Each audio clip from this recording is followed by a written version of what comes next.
अस्सलाम वालेकुम जी। Welcome back to relative security and जो सीरीज हमारी चल रही है introduction to computer programming. C language हम सीख रहे हैं। इसमें एक कॉन्सेप्ट होता है फंक्शंस का, जो कि आज हम डिस्कस करेंगे इसमें। और इससे पहले हम इफ एल्स, स्विच और लूप्स को डिस्कस कर चुके हैं। वो सारे कॉन्सेप्ट जो हैं हमें इन फ्यूचर काम भी आएंगे और हम उनको इस्तेमाल भी करते रहेंगे। ठीक है। फंक्शंस एक ऐसा कॉन्सेप्ट है सी प्रोग्रामिंग लैंग्वेज में जो कि जब आप बड़े या कम्प्लेक्स प्रोजेक्ट्स करेंगे उसमें बहुत काम आएगा आपके। ठीक है। फंक्शन, जैसे आप किसी से पूछते हैं कि यार ये तुम इसका क्या फंक्शन है, ये इसका क्या काम है, या ये क्या काम करता है। ठीक है। तो फंक्शन एक ऐसा सेट ऑफ कोड होगा, ऐसी लाइंस हैं जो आप खुद लिखते हैं या आपके पास ऑलरेडी लिखी होती हैं, जिसका कोई खास मकसद होता है। ठीक है। जैसे हमने कैलकुलेटर की एग्जांपल ली थी, तो अगर हम कहें कि जी ये एक काम था हमारा ऐड का, हम कहें जी ये एक ऐड का फंक्शन है, तो उसका हम क्या कहेंगे, इसका पर्पस क्या है या इसका टास्क क्या है। वो ये है कि आप डिजिट्स का सम या उनका एडिशन करके जो रिजल्ट आता है वो हमें शो करेंगे। ठीक है। इसी तरह कैलकुलेटर का एक और फंक्शन क्या होता है, वो है सब्ट्रैक्ट का एक फंक्शन, वो हो गया। ठीक है। इस तरह डिफरेंट फंक्शन है। अगर आप किसी डिपार्टमेंट की या गवर्नमेंट की बात करें तो उसके डिफरेंट फंक्शन हैं। फॉर एग्जांपल एक होता है उसके जी इंटीरियर मिनिस्ट्री है। ठीक है, उसका अपना फंक्शन है। एक उसकी कोई फॉरेन मिनिस्ट्री होगी, उनका अपना फंक्शन है। अब फंक्शन के अंदर क्या आ रहा है, उनके डिफरेंट टास्क हैं कि उन्होंने क्या क्या काम करने हैं। फॉरेन ऑफिस के कोई अपने टास्क होंगे। इसी तरह आपका स्कूल है, उसमें लेट्स से टीचर्स हैं, टीचर्स के अपने टास्क हैं। स्टूडेंट्स के अपनी कोई काम है। जो एडमिनिस्ट्रेशन के लोग बैठे हुए हैं उनके अपने काम है। तो ये क्या है, डिफरेंट डिफरेंट हर एक के अपने अपने फंक्शंस हैं। प्रोग्रामिंग में आप क्या करते हैं कि वही फंक्शंस को एक खास सेट ऑफ कमांड्स या एक खास सेट ऑफ इंस्ट्रक्शंस में एक खास फॉर्मेट में उनको लिख देते हैं। ठीक है। अब जैसे हम एग्जांपल लेंगे इंटीजर की या वेरिएबल की। जब हमने वेरिएबल डिस्कस किया था, हमने कहा था कि वेरिएबल के तीन काम है।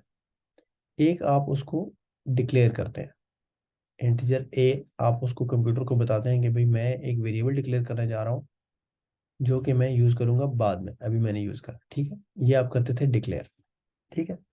फिर उसको आप डिफाइन करते थे कि जी उसको वैल्यू असाइन करते थे कि ये है ए इज इक्वल टू 5। इसको आप कहते हैं कि जी मैं या तो डिफाइन कर रहा हूँ या आप उसको वैल्यू असाइन कर रहे होते थे एक्चुअली डेफिनेशन में। ठीक है। और फिर आप उसको कहीं ना कहीं अपनी मर्जी से उसको यूज़ कर लेते थे। जैसे आप कहते थे कि जी प्रिंट एफ,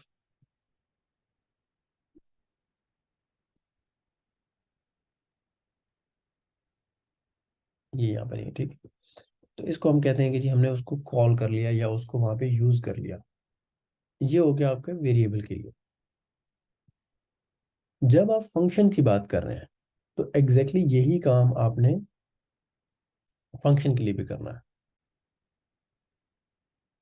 अब इन चीजों को डिस्कस करने से पहले एक चीज मैं आपको बता दूं कि फंक्शन आप ऑलरेडी यूज कर रहे हैं अपने प्रोग्रामिंग के, जो हमने जितने प्रोग्राम्स बनाए हैं उनमें आप फंक्शन को यूज कर रहे हैं। जैसे कि मैंने आपको बताया था कि मेन का जो फंक्शन है, हमने अक्सर अपने प्रोग्राम्स में लिखा है, इधर वॉइड मेन लिखा होता है या हमने लिखा होता है इंट मेन। इनका डिफरेंस आपको पता है कि वॉइड जो है वो कुछ वैल्यू रिटर्न नहीं करता, इंट जो है वो इंटीजर रिटर्न करता है। जो मेन का फंक्शन है हमारा, वो सी के लैंग्वेज में या किसी और लैंग्वेज में वो ऐसे ही काम करता है जैसे आपके घर का जो है वो मेन गेट हो या जो मेन दरवाजा होता है। क्योंकि जब भी प्रोग्रामिंग का जो आपने कोड लिखा है वो एग्जीक्यूट होगा तो वो मेन के फंक्शन से स्टार्ट होगा, किसी और फंक्शन से स्टार्ट नहीं होता। अगर आपने लिखे हुए हैं तो वो सब मेन से स्टार्ट होते हैं। ठीक है। तो आप ऑलरेडी मेन का फंक्शन यूज कर रहे हैं। इसी तरह कुछ फंक्शंस होते हैं जो बिल्ट इन होते हैं। बिल्ट इन से मुराद ये है कि वो प्रोग्रामिंग लैंग्वेज ऑलरेडी आपको प्रोवाइड करती है कि आप यूज कर सकते हैं। कुछ होते हैं जो कस्टमर बनाता है या यूजर डिफाइंड होते हैं, कस्टमर नहीं, आप इसको लिखें यूजर डिफाइंड होता है, जिसमें जिसमें क्या होता है कि आप खुद डिफाइन करते हैं कि उस फंक्शन का काम क्या है। फॉर एग्जांपल बिल्ट इन के लिए हम एग्जांपल यूज करते हैं कि अगर आपके पास एक लाइब्रेरी है, जैसे हम आपने अक्सर देखा है stdio.h की एक लाइब्रेरी यूज करते हैं सी में, ठीक है। इसी तरह एक और लाइब्रेरी है maths.h की, ठीक है। अगर आप ये यूज करते हैं और आप फंक्शन है sqrt यूज करते हैं या pow यूज करते हैं, तो वो इन फंक्शंस का क्या है कि ये ऑलरेडी डिफाइन हुए हुए हैं। इसका काम है कि वो आपको I think square root find करके दे, ये आपको to the power of n जो भी वैल्यू आप देंगे वो फाइंड कर दे के देगा। इसी तरह एडिशन के, सम के या बाकी जो भी फंक्शंस हैं वो ऑलरेडी मैथ्स के डिफाइन हुए हुए हैं, ठीक है। वो आपने सिर्फ उनको बताना है कि मुझे सम चाहिए, जो भी वैल्यूज का वो उनको वो सम करके दे देगा। लेकिन अगर आप खुद से कहते हैं कि नहीं, मैं खुद जो है वो डिफाइन करना चाहता हूँ कि ऐड का फंक्शन मैं डिफाइन करूँ, तो वो आप खुद भी कर सकते हैं, ठीक है। इसी तरह प्रिंट का आप अगर कोई फंक्शन कहते हैं कि मैंने वो करना है, तो वो भी आप डिफाइन कर सकते हैं। तो हम आज जो डिस्कस करेंगे वो यूजर डिफाइंड जो फंक्शंस हैं, जिसमें आप खुद डिफाइन करें कि मैं अपने प्रोग्राम से कौन सा काम करवाना चाहता हूँ, वो हम डिस्कस करेंगे, ठीक है। तो सबसे पहले जो फंक्शन की तरतीब है, जिस तरह हमने वेरिएबल को डिस्कस किया था कि आप उनको डिक्लेयर करते हैं, फिर आप उनको डिफाइन करते हैं, और फिर आप उनको जहाँ भी यूज़ करना होता है वो करते हैं, ठीक है। फंक्शन के लिए भी बिल्कुल ऐसे ही है कि फंक्शन को आपने डायरेक्ट नहीं यूज़ करना, उसको पहले आपने डिक्लेयर करना है। उसको हम बोलते हैं कि जी फंक्शन की डिक्लेरेशन होगी। फिर फंक्शन की एक डेफिनेशन होनी चाहिए। डेफिनेशन से मुराद ये है कि वो फंक्शन की जैसे वैल्यू थी, इसी तरह फंक्शन के केस में आप उनके टास्क डिफाइन करेंगे कि वो फंक्शन क्या क्या टास्क करेगा। और फिर उन टास्क को जाहिर बात है अपने जब एग्जीक्यूट करवाना है, तो वो आप फंक्शन को कहीं ना कहीं से कॉल करेंगे कि यार अब आपका काम आ गया है, अब आपने फंक्शन को एग्जीक्यूट करना है, ठीक है। अब हम बात करते हैं फंक्शन की डेफिनेशन की, सॉरी डिक्लेरेशन की, ठीक है। जब आपने फंक्शन को डिक्लेयर किया तो आपने दो तीन चीजें हैं वो लाजमी बतानी। अब आप ये लिख लें कि उसका सिंटेक्स क्या होगा। रिटर्न टाइप, कि फंक्शन अपने टास्क तो कंप्लीट कर रहा है, लेकिन वो आपको रिटर्न क्या कर रहा है, ठीक है। जैसे अच्छा चलें उस एग्जांपल को भी देखते हैं। फिर आपने उसका नेम बताना है फंक्शन का, कि फंक्शन का नेम क्या है। फंक्शन, इसको मैं बस नेम फंक्शन कर देता हूँ, ठीक है। और फिर पैरेंथेसिस के अंदर ये आपने बताना है कि कोई पैरामीटर्स भी हैं, कोई वेरिएबल्स भी हैं जो उसको चाहिए या वो यूज करेगा जब अपना सेट ऑफ टास्क कर रहा होगा, या उसको वेरिएबल्स नहीं चाहिए, ठीक है। इसको मैं कहता हूँ var1 और var2। फॉर एग्जाम्पल आपका फंक्शन जो है वो एडिशन का है, तो लाजमी बात है उसको दो या तीन वैल्यूज चाहिए होंगी, जिनको वो वेरिएबल कहेगा कि वेरिएबल वन वेरिएबल टू को ऐड करना है मैंने, ठीक है। वो वैल्यूज आप उनको भेज रहे होंगे कि भाई यार ये तो दो वैल्यूज है, इनको ऐड करके दे दो। या आपका फंक्शन सिर्फ प्रिंट करने पे है कि भाई जब भी अगर कोई यूजर वन प्रिंट करता है या वन कहता है, तो प्रिंट वन कर दो। आपको उससे सरोकार नहीं है कि मैं उसको वन भेजूँ फंक्शन को, या फंक्शन को ज़रूरत नहीं है कि वन मुझे कोई भेजे। वो आप इफ एल्स से भी बता सकते हैं कि अगर इफ यूजर ने वन प्रेस किया तो आप प्रिंट कर दो वन, ठीक है। तो ये उस केस में फिर आपने पैरामीटर नहीं डिफाइन करना। लेकिन अगर आप कहते हैं कि मैंने एक फंक्शन बनाना है जो कि सम करे दो वेरिएबल्स को, तो फिर आप क्या करोगे, इंट और इंट इस तरह भी कर सकते हो, या आप इस तरह कर सकते हैं कि int sum, int A, int B. इस केस में क्या है कि आप ए और बी इस फंक्शन के अंदर यूज कर सकते हैं। लेकिन ये आपका जो फंक्शन है, ये जो फॉर्मेट है, ये आपने क्या किया, फंक्शन को डिक्लेयर कर दिया।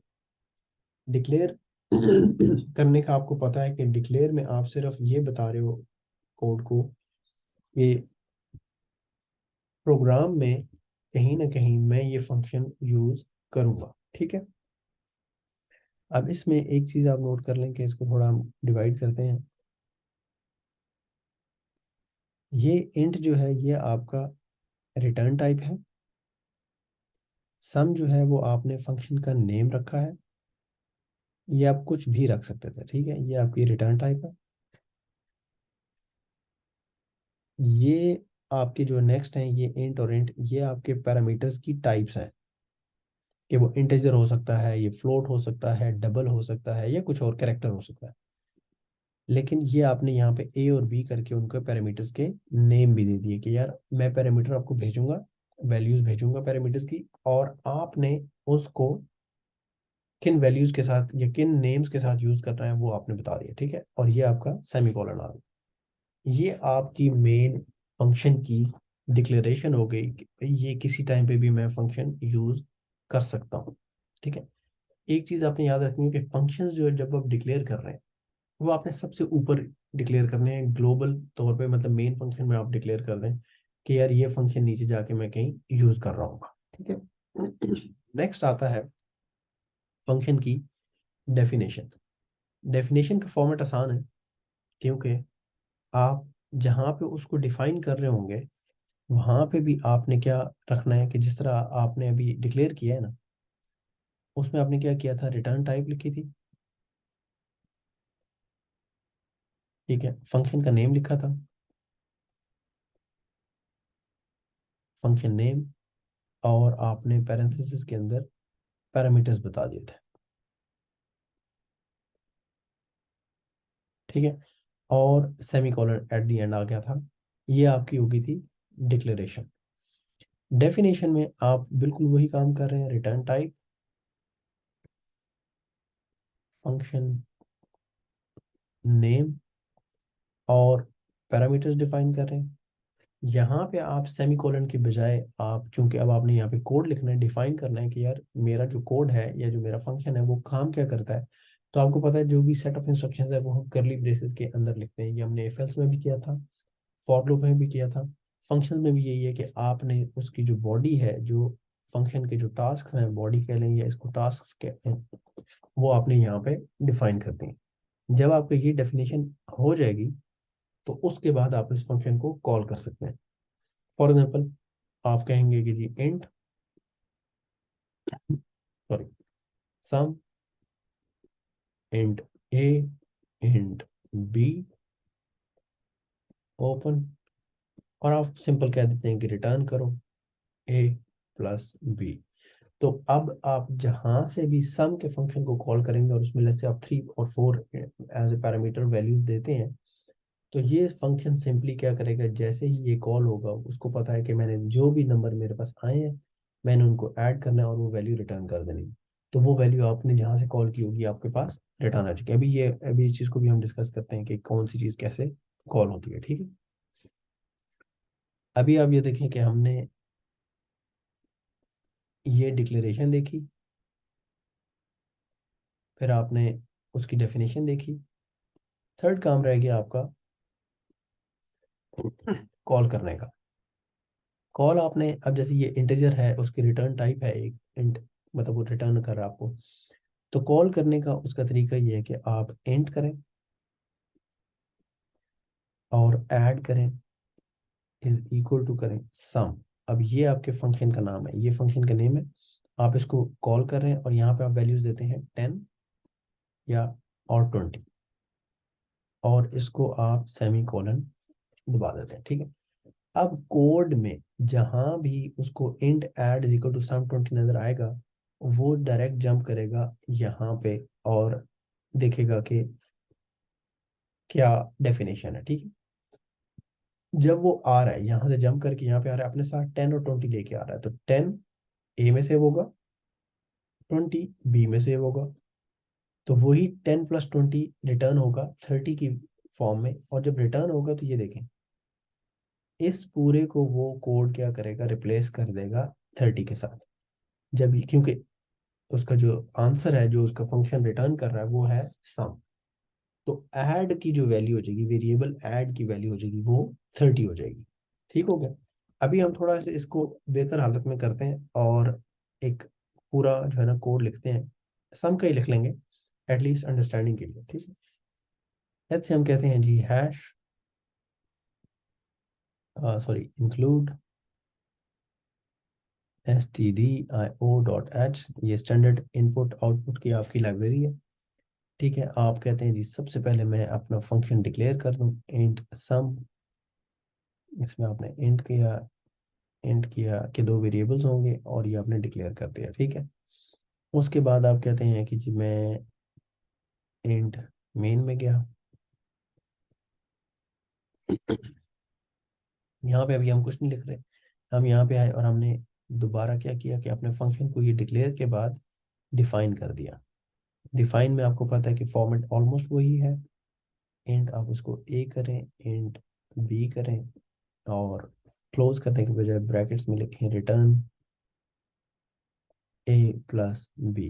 ठीक है, डिक्लेयर भी हो गया, डिफाइन भी हो गया। अब हम यहाँ पे कॉल करेंगे इंट ए, और ए इज इक्वल टू सम 10 20, और प्रिंट कर दें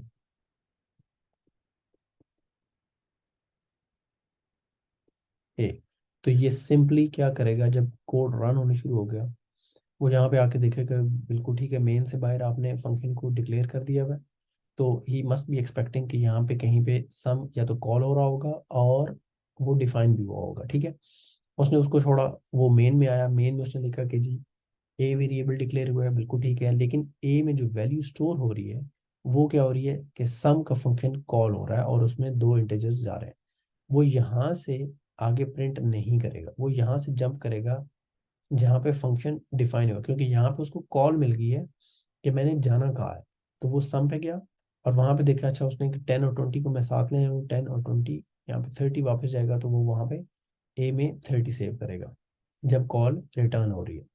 तो उसके बाद वो प्रिंट वैल्यू करेगा और प्रिंट कर देगा 30। अभी यही प्रोग्राम, छोटा सा प्रोग्राम, हम जो है वो विजुअल स्टूडियो में लिखते हैं और देखते हैं कि वो किस तरह से आउटपुट आती है। और उसके बाद फिर हम थोड़े इनको ना कम्प्लेक्स करने शुरू करेंगे, जिस तरह हमने वो इफ एल्स यूज किया था या फॉर लूप्स यूज किए थे, उनको लाना शुरू करेंगे। एक और चीज याद रखें कि ये जो आप इंट इंट जिसमें हम वेरिएबल्स डिफाइन कर रहे हैं, इनको आप बोलते हैं आर्गुमेंट्स या पैरामीटर्स। ठीक हो गया, ये देना जरूरी नहीं होता, ये डिपेंड करता है कि आपका फंक्शन की वैल्यू क्या है। इसी तरह जिस तरह आप इंट सम कर रहे हैं, इसी तरह आपका फंक्शन हो सकता है कुछ भी रिटर्न ना करता हो, जैसे यहाँ पे तो वो सम की वैल्यू रिटर्न कर रहा है, हो सकता है उसका काम ही सिर्फ प्रिंट करना हो, तो वहां पे आप वॉइड जो भी, जैसे प्रिंट वैल्यू, इस तरह फंक्शन का नाम दे देते हैं और कोई भी पैरामीटर्स वहां पे नहीं देते, और इसके अंदर आपने रिटर्न भी नहीं करना। तो ये भी आपका एक फंक्शन का फॉर्मेट बन सकता है। ठीक है, डिपेंडिंग ऑन के आपकी फंक्शनैलिटी क्या है।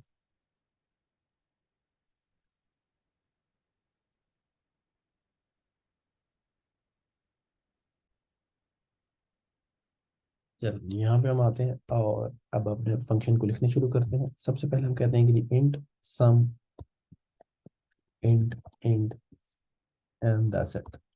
ये हमने क्या कर दिया है, अपना फंक्शन डिक्लेयर फंक्शन सम।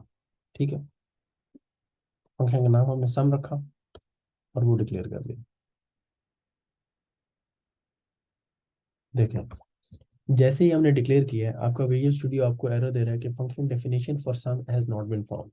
तो वो डेफिनेशन जो है वो हम लिखेंगे अभी, लिखते हैं। अभी मेन को आपने स्किप किया और आप कहते हैं कि जी int sum, int A, int B. ठीक है,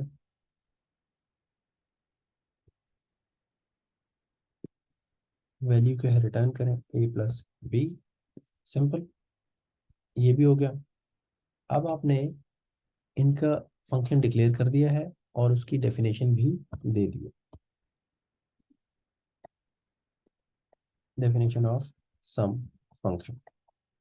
ठीक है, अच्छा, अब आप क्या करते हैं, अब आप यहाँ से उस फंक्शन को कॉल करते हैं।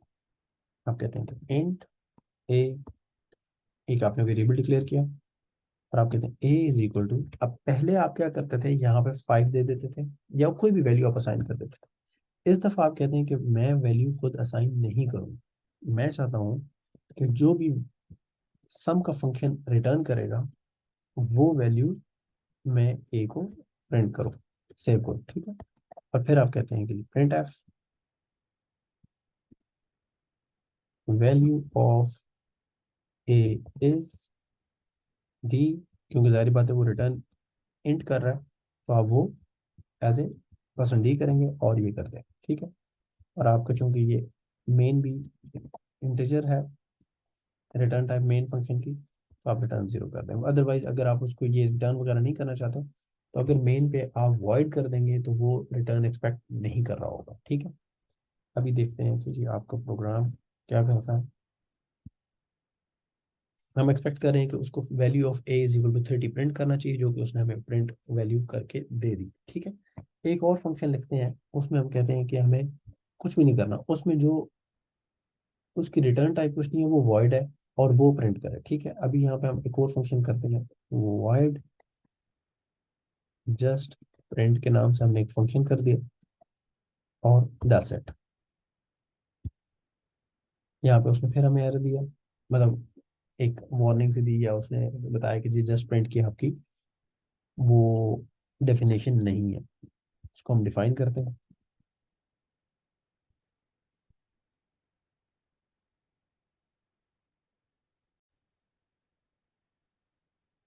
बनाम प्रिंट, ये फंक्शन जो है आपका कोई पैरामीटर्स नहीं ले रहा, इसको आप बंद करें। आप रिटर्न भी कुछ नहीं कर रहे, आप कहते हैं कि जी प्रिंट एफ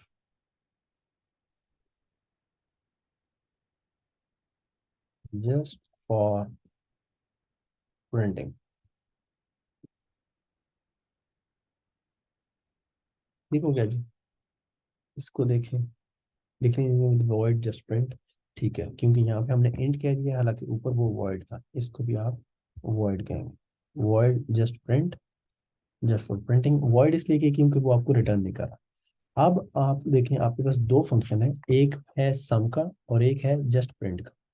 आप कहते हैं कि यार मैं यहाँ पे जब वो सम कर लेगा, तो इस वैल्यू प्रिंट होने के बाद या किसी भी जगह पे आप उसको सिर्फ आपने क्या करना है, जस्ट प्रिंट को कॉल करना है, जस्ट प्रिंट, दैट्स इट। ये आप क्या कर रहे हैं, फंक्शन कॉलिंग।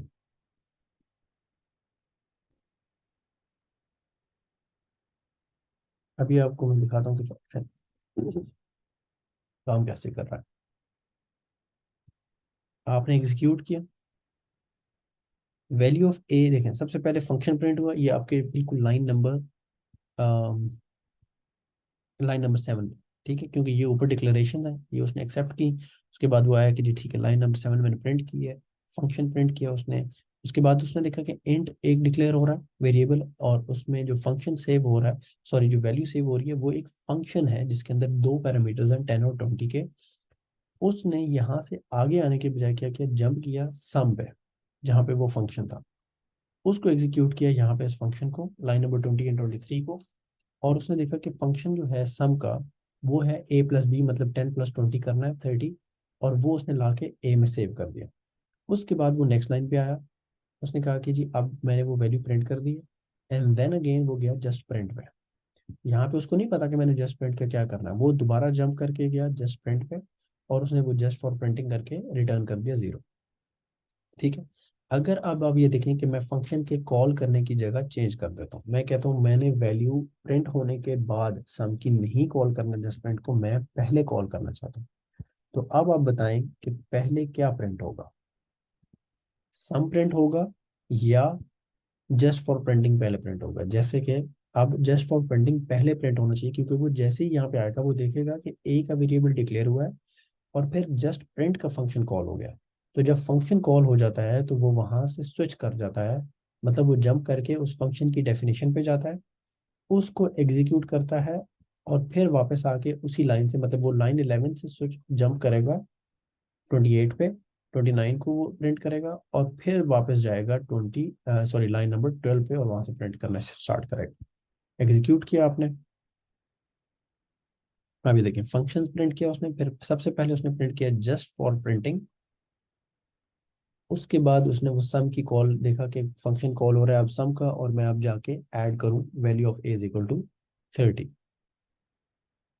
ये छोटा सा टॉपिक हमने अभी डिस्कस किया फंक्शन का, कि ए प्लस बी अगर आपने सम किया है, ये खुद आपने डिफाइन किया है फंक्शन के फॉर्म में, ये आप ऑलरेडी मेन के फंक्शन के अंदर भी कर रहे थे। लेकिन फंक्शन के टॉपिक का समझाने का मकसद ये है कि आप अगर कोई एक फंक्शन है वो बड़ा फंक्शन बनता जाता है, उसमें कम्प्लेक्सिटी ज़्यादा आ जाती है, वो भी आगे हम एक आधा एग्जांपल करेंगे जिसमें कम्प्लेक्सिटी ज़्यादा होगी, तो वो आप क्या कर सकते हैं कि इस फंक्शन के अंदर जितनी मर्जी आप लाइनें लिख लें, ठीक है, आपको मेन के अंदर सिर्फ उस फंक्शन को कॉल करना है और वो सारा का सारा जो भी आपका लॉजिक होगी वो एग्जीक्यूट ऑटोमेटिकली हो जाएगी। ठीक है, फंक्शन को आप थोड़ा सा इस वाले को वीडियो को दोबारा देखें, आपको अगर फंक्शन समझ आ जाते हैं गुड, प्रैक्टिस करें। नेक्स्ट जो हमारी वीडियो होगी वो भी हम फंक्शन से रिलेटेड करेंगे, और उसमें मजीद जो है ना एक एग्जांपल करेंगे जो थोड़ी कॉम्प्लेक्स हो और जिसमें आपको फंक्शंस की रियल वैल्यू भी जो है वो नज़र आ जाए। थैंक यू सो मच जी, अगर कोई फीडबैक है ज़रूर शेयर करें।